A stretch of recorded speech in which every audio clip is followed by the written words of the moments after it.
النهاردة انا جبت كمية بسلة علشان اخزنها. البسلة دلوقتي عز اوانها ان تجيبوها وتخزنوها، والبسلة رخصت دلوقتي، بقت ارخص من الاول. لا هسلق البسلة ولا هحطها في مية سخنة ولا في مية ساقعة، هعملها بطريقة حلوة وسهلة خالص. تعالوا نشوف الطريقة ايه. هفصص البسلة وارجع لكم تاني. وكده انا فصصت البسلة وهبدأ اقطع عليها الجزر.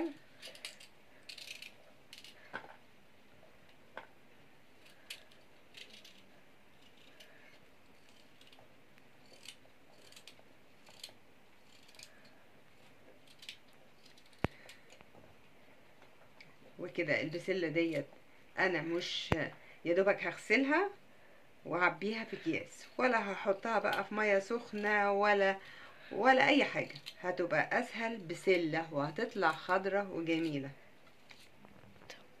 وكده انا قطعت الجزر وهغسل البسله وهصفيها كويس قوي وبعدين اعبيها في اكياس.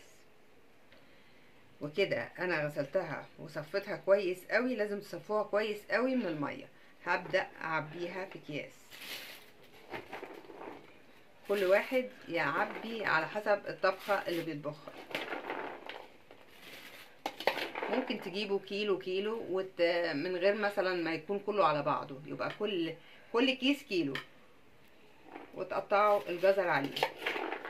وكده البسلة بتحتفظ بخضرها طول السنة وبتبقى حلوة قوي من غير ما تحطوها في مية سخنة خالص. يعني البسلة عايزة تتجاب كده وتتحط في التلاجة على طول.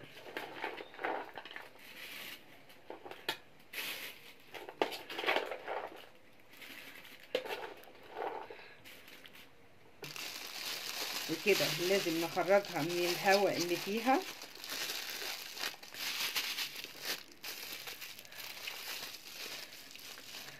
لازم تخرجوها من الهواء اللي في الكيس. وكده انا عبيت البسلة في اكياس هي والجزر. وكده البسلة خلصت، وطريقة سهلة قوي. وتجيبوا البسلة تحطوها في الفريزر على طول، مش هتحتاج ان انتوا تعملوا فيها اي حاجة. ويا رب الطريقة البسيطة الحلوة ديت تكون عجبتكم، ونتقابل في فيديو جديد.